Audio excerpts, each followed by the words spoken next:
Uh-huh. But as I was saying, like these WrestleMania is so long, I can't imagine going to them live now. It'd just be such a slog. Oh, Because you imagine God, no. you're there. I think the last big one was in Florida.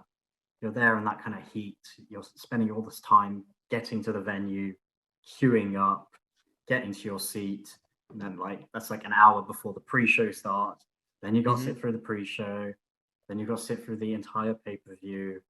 And And the food and drink there are expensive. yeah, and then you've got to get out of pay-per-view at the end when everybody else is leaving, which is going to be a massive. Like the whole day is just gone. It seems And like a chore now to go yeah, to it. And absolute also, chore. like, you can buy a ticket, and when you get to the event, they like there was one of the ones in Florida where they had the big palm trees Oh, holding blocking up. your view. Yeah. Yeah, and people got to their seats and they couldn't see. And then the way they got around it was they're like, "Oh, here's some tickets for next year's WrestleMania," Yeah. and it was like, "But okay, but I can't fly here. I can't Yeah. afford the Can't hotel travel. here."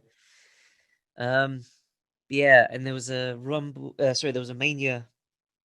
I think it was 30. The where people couldn't get inside for like an hour, and they got to their seats as the Bryan Triple H match was starting Yeah. because the infrastructure there was so bad. And was it last year's Mania where people literally couldn't get back from the show because it lasted so long? I remember this because the Mania went on for whatever it was, 8 hours or whatever. Yeah. They left the arena, and all the public transport had stopped because it was that late, and Uber didn't have enough taxis to get people home. So people were stranded at the venue. Unbelievable. I know. It was so, and they're like, "Oh, we can't do WrestleMania over 2 days," but then Wrestle Kingdom was 2 days this year, and everyone talked about how good it was because it was 2 days. Yeah. But apparently that doesn't exist in their bubble, so hooray. You realise this year's WrestleMania was 2 days. Was it? Yep. Oh, is it? I don't know. Yeah. Oh, yeah, because there were no crowds. And they were both equally still too long. Okay, I'll talk about this when we do another topic, but I literally haven't watched the WWE pay per view since SummerSlam 2016. Yeah, I definitely haven't. Honestly, I haven't watched an entire wrestling pay per view from any promotion all the way through in a very long time. Yeah. Again, this is the problem with living in the age of the internet. It's just so much wrestling available. I know Hmm. there's less new stuff coming out now, but even still, it becomes desaturated, and you're like, I'm not going to sit through this. Why should I sit through this 10, 15-minute match that I have absolutely no interest in? But I don't think it's going to be a good match anyway. I'll just skip to the next one or something else from a different promotion. There's. Yeah, like yeah. That is one of the big things that put me off was just I realized just how much I wasn't looking forward to certain matches. Yeah. But then when I get to like I don't know a Rev Pro show, I when I started it was because I didn't know who most people were. That sort of grabbed my interest. But then it was like, oh okay. When I go to a Rev Pro show, it's like each match is going to be different, Yeah, it's so I can look well forward to that. paced. Yeah.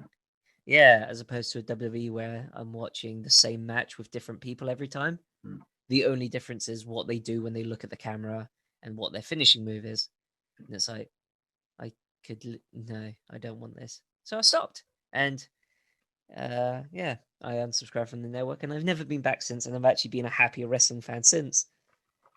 And I switched to only following the news and stuff. But even then, I stopped that a couple of years ago because what's the point in looking at the results? Because it was dumb. Can you imagine? Like, I remember you telling me, like, you were so excited to be able to watch SmackDown twice in 1 week, and now it's Ah, come to this where you struggle to just follow the news of it, let alone what. I know that does make because back then it was like you had your Raw, you had your SmackDown, and every now and then you had a pay per view. Now it's like you got Raw, you got SmackDown, you got 205, you got WWE NXT UK, you got NXT. They do things on Facebook. They do like Twitter matches. They got Yeah, you have to tune in here to do this, and it's like they really want you to only watch their stuff no matter what. Like their network is, oh, we have our own TV program. So if you want reality shows, we have that. If you want cartoons, we have that. If you want documentaries, we have that. And it's like, I'm a wrestling fan, but I have other interests. I'm again, I feel like I keep harping back to New Japan, but it's like they have their show, and when they're done, they're like, that's it. We'll have another wrestling show soon. And I'm like, cool, I can carry on with my life. They don't expect me to log in on Twitter every 5 minutes just to see what, you know, what has Kenny Omega said this week or what has happened here that will play into the next show. It's like, once the show's over, I'm back in my normal life. Yeah. I can just go back when the next show is on. So it's much more streamlined. Yeah, because There's like no WWE, fat to it. no, because WWE's like, oh, you have to follow us on social media because so and so is going to cut a promo here, which will play into the pay per view. And if you haven't seen that promo, then the match doesn't make sense. I was like, I just want to switch off from wrestling sometimes, you know? Yeah, I know Yeah. exactly what you mean. You do kind of feel like you're becoming almost desensitized to it.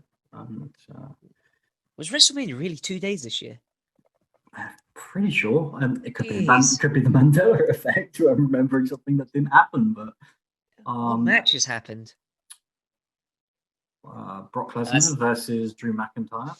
Oh, yes, I remember because that was in the news because, Yeah, Scottish champion. That was the main one I really cared about, to be perfectly honest. And I think that was Braun Strowman versus Goldberg for the other title. What?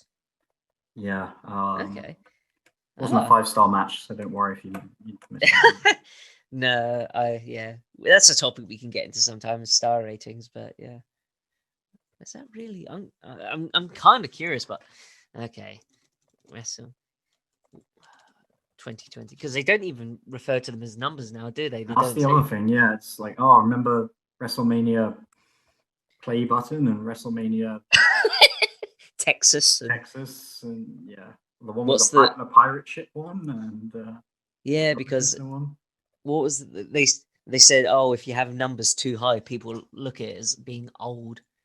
And have they never heard of UFC, where they're on to like UFC 309 now or something ridiculous? It was pirate themed. There was definitely a pirate themed one. Okay. I don't know if it was this year or the year before. No, it was. Oh, you are correct. So it was 2 days. Braun Strowman versus Goldberg. When did this become a thing?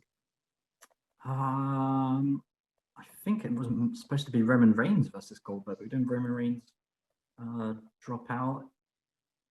This is so bizarre. There was a what? There was a singles match for the tag team championship. That is Attitude Era stuff, right? That is Vince Russo right there. You had 3 singles competitors for the tag team title in a ladder match. That is so Vince Russo. I wouldn't be able to tell you a single one that was in it.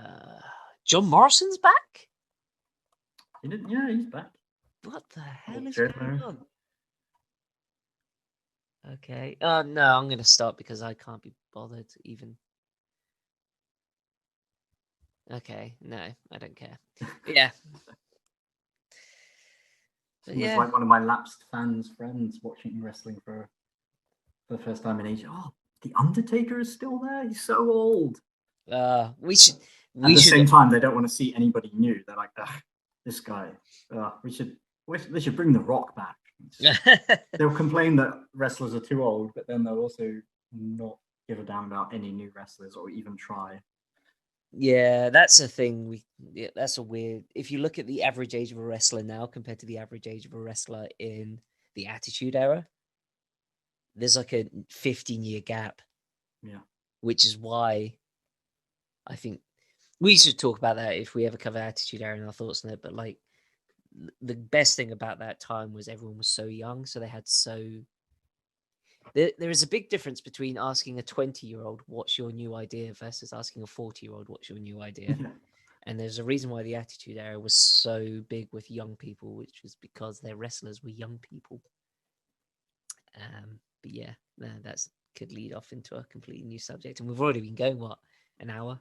Yeah, well, definitely. Well, Attitude Era could be a two episode thing that we covered because it's such a big element of both our teenagers and childhood. Yeah, and Man. I think there's a lot of looking back on the Attitude Era with rose tinted glasses because so much so. yeah. So I don't want to say, oh, it's the most amazing thing in wrestling, and wrestling will never be that good again, because I No, don't think that's true. not Or at all. I think the Attitude Era was so broad that you can't really say it was the best anything or the worst anything. It was just an era of time that was, yeah. It's the most different time. That's definite. But Yeah. yeah. So we've Because, of got course, that. the Oh, promotions were fighting for survival. So they were just throwing absolutely everything at the wall, and they well, had a sense of what their limitations were. you have to also think about what the world was like at that time, like just how different TV was, and this was. It's the Jerry, they always refer to it as the Jerry Springer Yep, you had that. era. Okay, I'll talk South about it quickly, Park. but South Park, Jackass, everything, and the 90s itself is such a weird time because it's the first time before where, like, in the quote unquote modern time where there was no real major threat to us as people, like the West, I guess you'd say. Like, the Cold War had ended, but 9/11 hadn't just happened yet. Yeah. So people, there was no major threat from humans, which is why TV shows like The X Files were so popular. It was because people were like, humans are no longer the threat. It has to be something out there. And people were just like in this weird sort of euphoria in a sense. Like, we hadn't been in a time like this. There was no major war that affected us. And so everyone was just going crazy trying to find some way of coping with this new norm. Mm. And therefore, like, TV got crazy to sort of fill that void of craziness that you get from fear of the Cold War. Yeah. But that's just me going into my cultural theory lecture mode then. That's another thing that makes me feel old is when you're talking to people who weren't alive when 9/11 happened. And There are people at the wrestling school that we've trained with that weren't, and yeah, yeah, and they have no idea what it was like. That was the last major event as well, where you could like ask, "Where were you when you heard that happen?" yeah, I can't think of something since then because like you get that, and you get like, "Where were you when you heard that Princess Diana died?" And but there hasn't been like, where were you when you heard that COVID had become a thing? well, it gradually came in. It wasn't like Yeah, bam, COVID's here. It's like, oh, there's something happening in China. It's getting yeah. pretty bad over there. And then gradually got worse and worse. Which I guess is a good thing in a way because it's like, oh, there hasn't been a major disaster like that. But yeah, the Attitude Era. People say, oh, if you did this and that, it would happen. But no, it was just that was such a weird hodgepodge concoction of just time Yeah, and it's a perfect events and recipe, a culture. perfect time, perfect storm, if you will. Yeah, and you can't recreate that, nor should you try to. You should try to find the new. They're new. Yeah, absolutely. And they have the people, the wrestlers, I should say, not the people, because everyone backstage. Well, not backstage. I don't want to sound like I know what's going on there, but the wrestlers that they have are perfect for drawing in the casual fan. I They think as have well, they've got the Ricochet. strongest roster they've ever had when it comes to the Yes, ability, ever. they have Ricochet, who at one time, like 4 years ago, whatever, drew in to independent wrestling so many casual fans. And I don't know anyone who, like, my cousin's kids, are kind of into wrestling, Mm. but they've gotten bored with it recently. And when I ask them like who they like in that, it's always people like, oh, I like Ricochet, or they liked Stardust at a point, or they liked like. I feel like when you talk to people's kids who watch wrestling, that's when you get a real good idea of what draws in new people. Mm. But it's never like, oh, I like. No, I don't want to name names, but there are some people where you see them in the main event, and In it's case like, you get heat coming back from you in a few years. Some yeah, old and wrestlers going to listen to this podcast. That but Aiden Taylor. it's never they never go, oh, I really like the Attitude Era guys. They don't care about them. They like the new young people because that's as a teenager you always looked up to the people slightly older than you, but not too old. Yeah. You know, so your Ricochets. I don't know who else is on the roster, but I'll say your Ricochets. You know, And like the 205 Live guys could draw in so many casual fans, but they're on something that no one watches. Yeah. And, you know, you can draw in casual wrestling fans to wrestling because I've seen it and it happens at every independent show, but it doesn't really happen at a WWE show, which is weird because it should. Yeah. Of any show, it should. It's supposed to be the mainstream. Yeah, but bringing it full circle to the first topic, if you bring a casual fan to a Royal Rumble show, guarantee you they will at least want to go back to a Royal Rumble show. Yep. They should do a Royal Rumble in England. We've had SummerSlam. Have you told me how big a deal SummerSlam was and how it was getting on newspapers and stuff? I cannot fathom why they didn't follow it up the next year. Didn't even have to be a SummerSlam. I mean, obviously, it needs to be bigger than like the Rebellion shows that they started doing and the awful Attitude Era shows. But I can't understand why they didn't follow up with another huge Wembley show. Even have like Bulldog wrestle for the world title. Doesn't have to win it, but make it seem like a huge event that he will win it, and you know, bring in another British wrestler maybe, and get even more interest that way. But like, they don't seem to have ever followed it up. I don't understand why. I can guarantee with almost certainty that if WWE just said, you know, we'll bring a Royal Rumble to England and we'll fill out, let's say, Wembley. Yeah.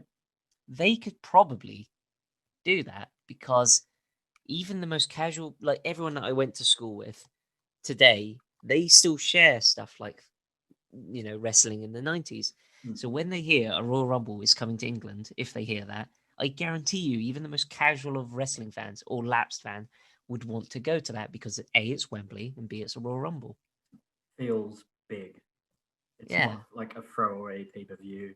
Like I said, the Rebellions were... what was the ones they used to do over here? Insurrection. Yeah. Like, I'm sure it drew fans because, hey, it's WWE and it's a show, but... It's not going to draw a casual fan because they don't care about those shows because it's doesn't not a name. No, it's not a spectacle. Yeah. I assume some of the reason is because the time difference, which means they probably lose some viewers in the... But that's less of a problem now that most of their views aren't coming from pay-per-view, they're coming from the network, I imagine. You are correct. Yeah, like, who's... like, if they can do it in Saudi Arabia with a time difference, they can do it in England with a time difference. Well, I think the difference there is the king of Saudi Arabia was, throwing literally truckloads of money at them. I can't remember the amounts they were estimating. It was a lot. It was a lot of money. Yeah. I've heard figures, but it was a lot of money. And to Saudi Arabians, princes and royal families, this is a pittance to them even. Well, let's get Lizzie in. Let's just phone Lizzie up and be like, oi, Lizzie, mate, we want this Rumble. It's got Royal in its name. You can get there. You know, come on, Liz. Book that. You can be on the pre-show and dance. Yeah, or a stunt double, whatever. You know, you can get Harry and Will and whoever you want there. You know, I think there's even like British celebrities you could bring in. Like they used to bring in who was the footballer who was in Lock, Stock? Vinny Jones. Yeah, like somebody like that from nowadays. Like you bring in a football star or somebody and get even more casual fans on board. Simon Cowell. Brilliant. He produced the Wrestlemania theme song, I think. WrestleMania, the album, I think it was. Yes. Sorry, yeah. That was the very first record he ever produced, I think, and that's what gave him his big break. Yeah. So there you go, everyone. If it wasn't for wrestling, you wouldn't have Britain's Got Talent or the X Factor. Suck it. Amazing. And then you could bring in Simon Cowell, have him take a spear. Take a spear, or have Drew McIntyre put him for a table, and that'll be on the front page of the Sun the next day. Boom, there you go. Yeah. Why not? Do you think AEW could do that first? Try be a bigger deal over here. They were planning on coming over this year, weren't they? Yeah. Rumors they were going to run the O2 Arena. They were actually. I can see that from my flat. Be like no excuse not to go down there. Yeah, I know that their TV numbers are actually more than Raw and SmackDown in this country. Yeah, I think Impact did really well for some reason in Ah, UK as well. I think they were on. I can't remember what network they were on. they were on Challenge. Challenge. They did Impact really used well to in do UK. really well over here. Yeah, Yeah, they used to and in do their super shows well. over here. Yeah. And they were always really good. Yeah, they even did like their reality shows over here because that's how Oh, of course, popular they yeah. were. Rockstar Spud was on one of them. And Mighty Skull. And Mighty Skull, yeah. Yeah. Yeah, Impact yeah, they were super popular over here. I think, yeah, I never actually got to go to one, and I kicked myself because I kind of wish I went to the Kurt Angle retirement tour. Mm. But they never came to the south. It was always like London, Glasgow, Newcastle, Manchester, yeah. Manchester, yeah, maybe Birmingham. But yeah, I feel like I should have gone to the Kurt Angle retirement one because that was around the same time of NXT London. Yeah, it feels like a missed market for WWE, but you know what? I'm sure their accountants have, ground out the numbers and made a decision that it's probably not financially worth them doing it. Otherwise, they would do Yeah. it. WWE is driven by money, and if they see an opportunity, that I'm almost certain they would have considered it and pounced on it. So who's to say? Yeah. Anyway, let's move on with this week. What have you seen anything good in wrestling this week? It was the Full Gear pay-per-view for AEW last week. Oh yeah, I've still yet to watch it. Oh, I've that's heard, great pay-per-view. yeah, I really want to see the tag team match. I've heard nothing but good things about that whole show. Yeah, I need to check that out. Actually, wrestling wise, this week's been so busy for me. I literally haven't done anything except work and then my 2 live streams. Yeah. Yeah. So you watched the whole pay per view, did you? Not the whole pay-per-view. I watched the Darby Allin versus Cody match, which was fantastic. I watched the main event. Yeah. So good. Kingston versus Moxley. I feel like if anyone's gonna do like a new attitude, like quote unquote attitude era thing, it could be AEW because they have the youth behind them. Yeah, it feels very fresh. Like Darby Allin is like, yeah, he's this. I'm not the biggest Darby Allin fan. I honestly haven't watched that much of his stuff, but you can tell just by looking at him and the reaction he gets and the amount of casual people that talk about him, you can tell he's going to draw in new fans. I feel like I hate to compare him to an existing wrestler, but I feel like he could be the next Jeff Hardy. Easily, yeah. Like, and casual fans love Jeff Hardy. It's a bit, like for some reason, anybody who's into like extreme sports, like BMXing or skateboarding, always seem to me to gravitate towards Jeff Hardy because he looks alternative and yeah, kind of skaterish and takes risks, I guess. am I remembering correctly that Tony Hawk even tweeted about Darby Allin because he used a skateboard in his match, and Tony Hawk tweeted the clip, and he was like, "This is the coolest thing," and it's like, boom, they're doing right it. Yeah. Yeah, but as you say, it feels like a young, fresh, hungry roster of wrestlers. And the matches are great and they make sense. Yeah. It doesn't. I mean, there is some shenanigans, some run-ins, especially in Cody matches for some reason. Cody seems to have like 90% of the run-ins on a show in Cody Rhodes match. But he has such good matches. You get less no contests or somebody gets disqualified. Have they ever had disqualification? Yeah. Have they ever had a DQ? They must have at this point, but I know they've had timeouts. They've like had like a match has gone to the time limit, which is great. Which is I love a cool way to finish a match, and still have the potential of doing that match again. Yeah. And it's a way out without it being a DQ. I mean, obviously you don't want it for too frequently, but it's a great way to say, hey, these guys took each other to the limit and neither could beat the other one. That's correct. How good they both are. Mm. Yeah, it's a great way to build up stars. And of course, they've got their ranking system as well, which they actually seem to be mostly paying attention to. The guys who've got the most wins generally seem to be the guys getting main event matches and getting title shots and stuff. So that works. Yeah. Yeah. Yeah. What's your opinion on AEW overall? Since it's been 2 years now since they began, or a little under 2 years? I think it's been 1 year. Oh, They announced their thing. It's nearly 2 years since they announced their debut, because they announced their debut in January last year. okay. So when it gets to the next January, that will be 2 years where they announced the formation of the company. When it was announced, I was skeptical, just because you always like it's gonna be. But I genuinely look forward to watching their weekly show. Um,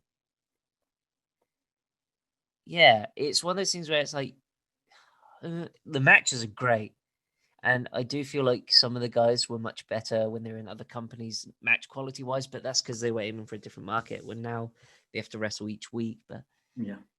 the pay-per-views have been fantastic. The weekly show makes sense. Wins and losses matter, so I care when people win. Yeah. The talent are young, so I see that they're building to a future. Yeah. They're think tag teams. They're tag teams. the humor is well done as well. Oh yeah, Most of the stuff doesn't feel like, I don't know, WWE's humor is notoriously like toilet humor, or somebody getting hit in the face with a pie, or somebody's pants getting pulled down, and like very, there's someday you'll get a New Day promo with a bit of subtlety and a bit of creative humor to it. But yeah, AEW's humor with like Jericho and MJF, Well, it's genuinely like quite smart, I find, and doesn't insult your intelligence quite as much. and it relates to their fan base as well. Like when Kenny Omega did the thing where he's on the laptop and he looks at the camera and he gives the thumbs up from that viral meme. Like that is what their fans know, so the fans love it, and it's like this. That I'll say this: they're being smart with wrestling. They don't look at the fans and say, "Oh, it doesn't matter. They won't remember," because what's the word I'm looking for? Not respect, but they don't treat their fans like idiots. And I, as a fan, I'm like, thank you. Yeah. But yeah, it looks cool. If anyone's professional, it looks like more professional than TNA ever did. I really like Excalibur on commentary. Yep. I hope one day we get Chuck Taylor on commentary, because him and Excalibur are a great team. Yeah. The tag teams are a big deal. They main event sometimes. I love tag team wrestling. The gimmicks make sense when they happen, and they don't do it too often. It's not every show. The belt means something. In such a short amount of time, they've made that championship feel like a championship. Yeah. The TNT belt, I haven't watched every match, but every time I do, it's like, even then, like it's been around 6 months or whatever, and it already I'm like, cool. I know who has it. I know they've defended it X number of times. That's cool. Like I know Darby Allin is the TNT champ. That's cool. You should know. Like it's not like someone says to you who's the TNT champion, you just go, ooh, okay, hang on a minute, let me think. Yeah, which is the equivalent of WWE now. And if I was to say to you who's the US champion or Intercontinental champion now, I honestly didn't know that the US belt was still around. There you go. I thought they merged the two. They did, but then they've done it a couple of times where they've merged it and then brought it back. But no, like if someone said to me, look, because every now and then I'll get a message where someone, it will be like a parent that I've know, and they'll be like, they'll be like, my kid likes wrestling. What show should I show them? And I used to say, oh, SmackDown or this and that, or go to a local show if they really want that. But now it's easy just to say AEW. It may have a thing here and there, but watch it with them and you'll both really like it. And that's nice for me to be able to say, here's a show you'll both like. Yeah. As opposed to SmackDown, where I'm like, leave it with the kid, but you don't want to watch it because you might feel the your brain rot. Adult will be on the phone the whole time and not paying any attention whatsoever. Yeah. Like, and even then, like, I go back to as well, like my dad when he's skipping through channels. If he turns over to WWE, he usually lets out a sigh. But if it's AEW, he doesn't, and he'll go to a New Japan show. But anything WWE comes up, he's just like, ugh.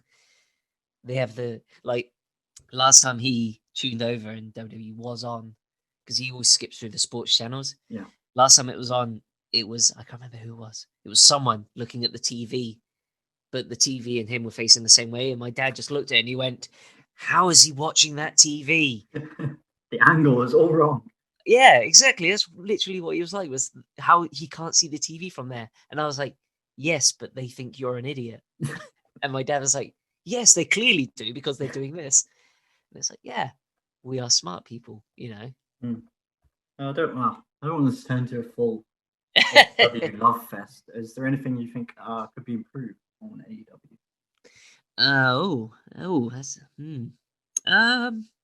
What could take them to that next level? oh, I don't know, because they do things so well, and the Dark Show maybe has too many short matches.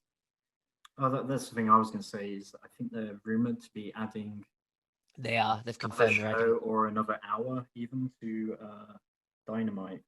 They're adding a third hour next year, which Or they might be falling into WWE's problem where they're getting too oversaturated. yeah, 2 hours is the perfect length for a show, for a TV show, for a weekly wrestling show. It's perfect. I don't watch Dark every week because I just don't have the time, but I like that it's there and I can tune in. Yeah, I like that they've kind of pigeonholed that as place to see like new guys or exhibition matches from guys were like, oh, we're going to give this guy a shot on AEW Dark, and it's a chance for them for new guys to get over and see if they can get a reaction. I know we're talking about things we don't like, but I like how they listen to criticism, and if something does balls up, they don't take it too seriously. Like, I don't know if you watch Being the Elite, but Matt Seidel in his debut fell from the top rope doing a shooting of course, star. yeah. So the next week on Being the Elite, they filmed a vignette where they showed what's his name, the oil up guy, Ken Nakasawa. They showed him putting baby oil on the top rope and the turnbuckle pad, and therefore you've got a feud out of what was a botch. Yeah, and it's like, that's amazing. And I remember the next match Seidel had, he made like a big show of making sure that it wasn't greasy, and they followed it up. Storytelling. Yeah, they essentially retconned the reason he fell off the ropes and made it into a story. And whereas WWE probably would just glossed over it. They might have even, cut that bit out of the network, and they'll cut. That's one thing. When AEW first started, I haven't watched it every week since because I don't have a TV license, so I haven't been watching it that much. But when I do watch AEW, I notice they cut to the fans too often. Which is another WWE mistake. I mean, Kevin Dunn has been crucified for that multiple. It's like when AJ Styles debuted in the Royal Rumble and they spent most of the time on Roman Reigns, or when Edge returned and the first thing they cut to was fans. I've never understand why they're so fond of cutting to fans. I can only assume it's because it will make the fans watching on TV think, wow, look, there's a person in the crowd. If I go to a WWE show, I might appear on camera.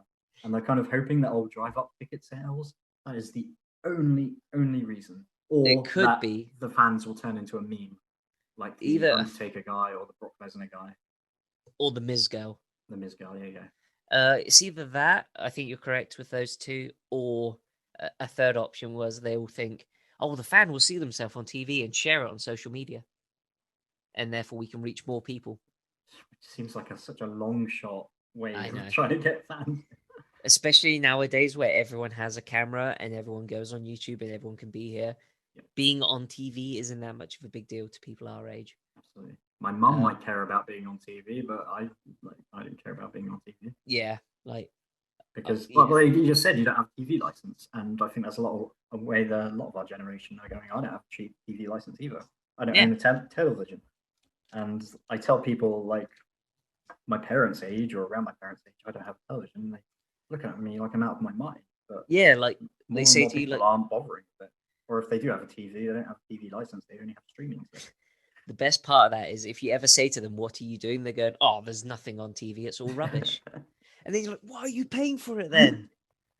Like, I'm literally saving £120. Like, I'm not going to pay £120 a year to watch AEW. Yeah. But whenever I'm at my brother's house, he has them all recorded, and I'll go through them then. But yeah, the cutting to fans, especially the first episode, it was awful how often they did it. But they've gotten better with it and better with it. Yeah. That's the only real negative I can think about. I'm pretty sure if I watch an episode. But the thing was, like, when I'm watching an AEW show, there's sort of a different feel to it, and I am in a good mood watching it, so I'm not so much, yeah. And hopefully that will last. I mean, honestly, I think if COVID hadn't happened this year, the promotion would have gone to even greater strengths. But I still think it's still improved from when it was initially. And yeah, there's still some teething problems, and I think they might over dilute themselves if they add too much content, like the extra hour a week. Yeah. So I think that's going to be their main hurdle. The only other complaint I would have is they could probably do even more to stand out visually. Like production wise, it still does kind of feel like they're following WWE and WCW's hand in the way they, the way they present the show. I get that. They could take more risks with production, I think. When it comes to buildings, though, they do choose buildings that are different, which I think helps them. Like, like the stadium where it's outside partially. Yeah, was awesome. Yeah, that's cool. And that does make it seem different. Yeah, I mean, it should be apparent when you change the channel from WWE to AEW. Like, they should look distinctly different, just in every possible way. From see, that's one of the things. Like, a lot of people complained about the six-sided ring in TNA.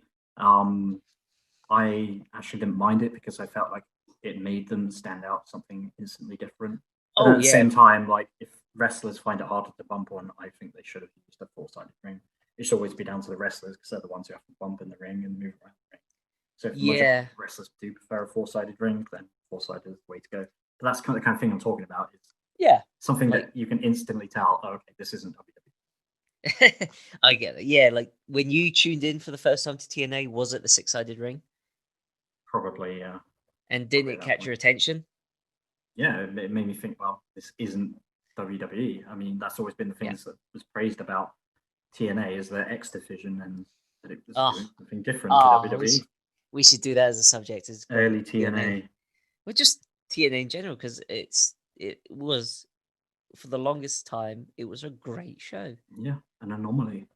And the reason they failed is because they tried to be WWE. Yep. And literally brought in WWE guys. They couldn't afford. So, just quickly, just go back to casual fans. I knew people who weren't wrestling fans, but when they went on holiday to Florida, they would go to Impact tapings. Of course, because it was free for tourists of Universal Studios to get in. Yeah, and it looked different, and they liked it. Like, even just like when they had the two entranceways, even something like that made casual people look at it. Yeah, something different. Yeah. So yeah, that's the only thing I'd say about AEW is you're different, but keep being more different. Yeah. Stand out even more. And but yeah, I hope the promotion just goes from strength to strength and it makes WWE sweat a little bit and hopefully improve their product. Yeah. Like, having competition's only good for the business. Yeah, that's the old cliche saying is they're at their best when they're competing, and winner is the viewer at the end of the day. So that's because it's true. Yeah. So moving on to anything else this week, what have you been playing? Obviously, so you've been playing a lot of Tomb Raider 2. Anything else? SWAT 4. Good grief, that's a niche game. Yeah, and you're the only person most recent game in the SWAT series? Yeah, it's the last one, I think, I and know you're the they're only kind of person like that. Tom Clancy's Rainbow Six kind of style siege games where you're, I assume, sieging against terrorists. Yeah, so you're the only person I've ever said it to who's actually known what it is. Everyone else is like, "What is SWAT for?" And then you have to explain it to them. And the people who made it went on to make some other games. I can't remember off the top of my head, but yeah. For anyone who hasn't played SWAT 4, it's a first-person tactical shooter where you have to go by procedure. So you can't just run in and shoot. So you're a SWAT team, so you have to go into places where they've been called in. Like the first level is a Chinese takeaway that's been hit by a gang, Yeah. or they think a gang is using it as a front. So you have to go in and you have to find evidence and arrest any armed suspects. So when you enter the game, you have a SWAT team with you, you command them, but you have to enter and you can't use lethal force until provoked. Oh. And if you do, you get points deducted and you can't proceed to the next level unless you get a certain number of points. So is this like in Rainbow Six where you could like plan out your you could like plan out your gear, which gear each guy's going to carry, and you plan out your plan of Exactly. attack for it? Okay. Exactly. Yeah. So you choose your gear, and like instead of a pistol, I always have a taser. And yeah, so you have to break into these places. You have like action, so you can tell your teammates what to do. So it's like, oh, C4 this door, or knock it down and throw a flash grenade in, do this and that. But you have to arrest suspects. You have to try to take everyone alive, and you have to. And it's funny to let's play and live stream because your teammate. It's 2007, no 2005. So the AI isn't great, and it leads to a lot of funny moments. Like I told them, open the door, throw a flashbang, but the AI read that and they threw a flashbang at the door and then opened it. So I flashbanged myself, and then all these gangsters were like, "Pow, pow, pow," and killed me. Amazing. And then there was one where we were investigating a serial kidnapper murderer who's dug a underground dungeon in his mum's house. So we burst in, and this mum's just yelling at us like, "How dare you break into my house?" and all this. So I tasered her in the face. Yeah, and so I've been playing that. Oh. On the complete contrary, I've been playing the Resident Evil 3 remake. Oh, sweet! How is it? It's good. Did you play the Resident Evil 2 remake? No, I when lockdown started, I went through and marathoned. Well, I was planning on marathoning them, but I only got as far as I just begun 3, the original PS1 games. Yeah. I never played the original number 3. Okay. But this is essentially very similar to the Resident Evil 2 remake. Yep.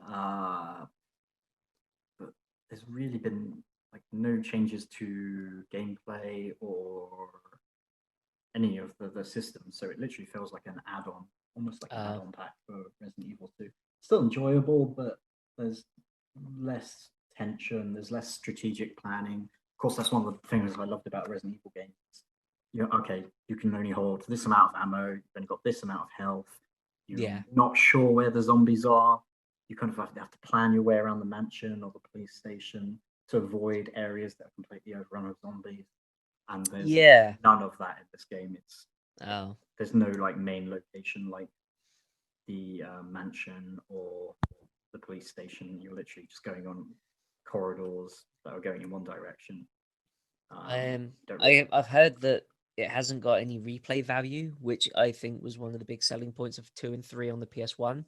Whereas when you beat the game, you'd unlock a special weapon, so you'd have to play through the game again with that new weapon to see how faster you could beat it to unlock the next unlockable. Yep. But am I correct in saying there's none of that? I don't think there is going to be, no. I mean, well, even in Resident Evil 2, you have the different scenarios where you play as a different character and see their half. But this one, I think, is just going to be straight up. Yeah, I've only been playing it for about maybe 4 hours, and I kind of feel like I'm probably like 70-80% of the way through the game already. So yeah, they're not the longest games, but that was because you were supposed to play through it multiple times. Yeah. So I'm enjoying it enough to where I'm probably going to finish it. Okay, that's good. Resident Evil being one of my my favorite game series Yeah. ever. Yeah, definitely. But yeah, definitely no terror, no tension. Like there's Oh, no that's a scary shame. parts. Yeah, it's quite run and gunny. And yeah, that's what I've been Yeah. playing. And after that, I'm probably going to go on to one of the Wolfenstein games. Yeah. What Uh, the newish ones? the newest ones, yeah. Oh, I they're so can't remember good. which because they name them so badly. So you've got the first one was called I have it here next to me. Oh, the New Order. The New Order, yeah, and that's Yes. I have played some of that one. I think I played like maybe 2/3 of it or a third of it. I That's a remember great game. absolutely loving it, but I don't want to go back and play the bits that I've already played. So I think I'm going to go with the most recent one that came out, which kind of got a little bit of mixed reviews, but I'm hoping it'll Yeah. entertain. Basically, I just want to shoot Nazis in the face, Aiden. So this is There's the most recent game that allows you to shoot Nazis in the face. So that's what I'm going to be doing. there's the Old Blood as well, which is Did like that come out in between? yeah, that was sort of like it was like a DLC, not DLC, but it was sort of like a mini campaign that used the first game primarily. But yeah, it was sort of wacky and it gets wackier as it goes on. Yeah. Was Oh, that's the cool. I don't mind wacky.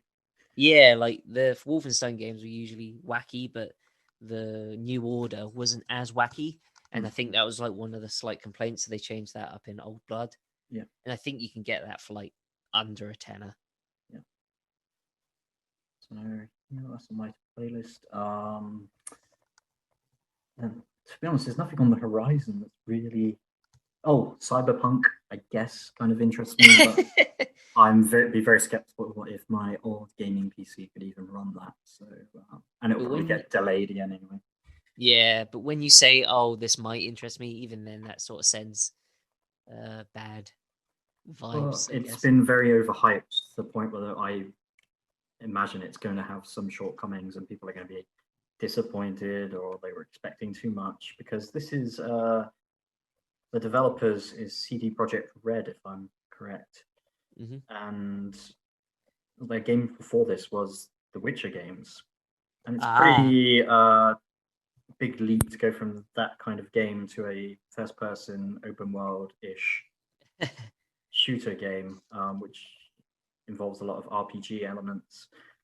I can't imagine like shooting mechanics are going to be as good as I don't know. bow and arrow. Yeah,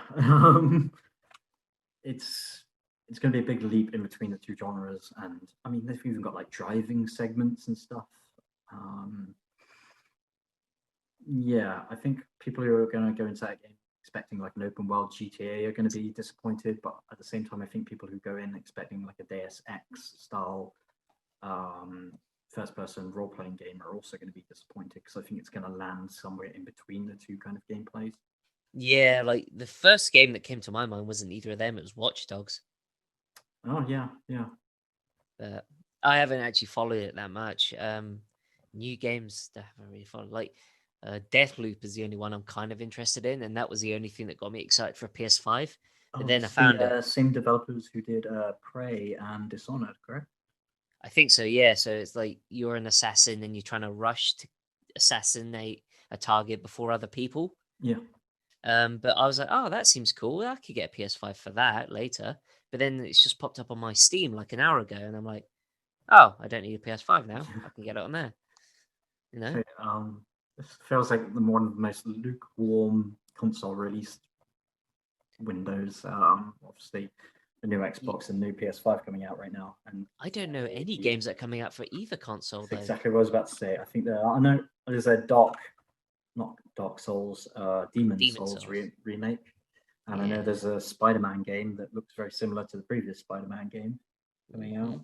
Because I Yeah. assume they use the same engine and everything. So Yeah, no, I'm not interested. not Well, interested in that at all.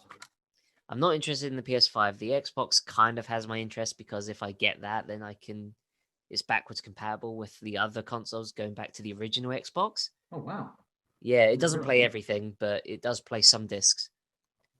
So that's the only thing that has me interested. But even then, Xbox last generation because they knew they were falling behind, sort of said, okay, all our games are now available on PC. Mm. So why do I need an Xbox when I can play the Master Chief Collection on Steam? Yeah. Yeah, but yeah, that's yeah. Cool. Well, that's what we're playing. All right. Should we wind up this episode? We've been blabbering on for far longer than we anticipated as usual. Almost 2 hours now. It's gonna have to be another two-parter, I think, Aiden. Yeah. So unless there's anything you want to plug, obviously you're on Twitch now. Where can people find you on Twitch? Tailor-made Aiden Taylor. Boom. Yep. I'm at Twitter at the Aiden Taylor. And how about you? You are Benjamin Black. I'm Benjamin Black on Instagram. I don't Twitch at the moment. But you Twitter? But I do Twitter. Benjamin Black PW at Twitter. We should probably try and set up a Twitch podcast episode. That'd be kind of cool if we played through some wrestling games or even other games while we podcast. That'd be kind of cool. Yeah, that'd be interesting. But I have it's been no good. technical ability whatsoever, so I'm going to leave that one to you to set up because I wouldn't even know how to set up Twitch. So. While we're on podcasting, I just want to say thank you to those who have joined my stream and have suggested topics for the podcast. Oh, wow. Kenneth Halfpenny, Harry Milligan, Will Castle, Sean, all these guys have been popping in. Smo and Eddie. I feel like I'm going to forget one or two now, but a bunch of guys from the Portsmouth School of Wrestling have come by and suggested topics for us. So I want to thank them. Yeah. If anybody has any topics they want us to talk about on air, please let us know. Some have already asked me to talk about stuff, and I've written it down on my phone, and I can't find it at the moment. But there's definitely topics they want us to discuss, and I'd look forward to getting a few of them on as guests in the very near future as well. Yeah. Cool. So if anybody listening, like Nando's or anybody wants to sponsor us, please let us know, because we don't have any sponsors that we've been brought to you by today. No, we've just been brought to you by our own sweat and our own brows. Nando's, please send us gift cards and stuff. That's the one we want. Cool. So well, we don't have an exit theme tune either at this point. So but thank you for having me on the show again. You're very welcome. Cool. Right. Well, we'll wind this one up, and we'll see you next week, hopefully. Take care. Take care.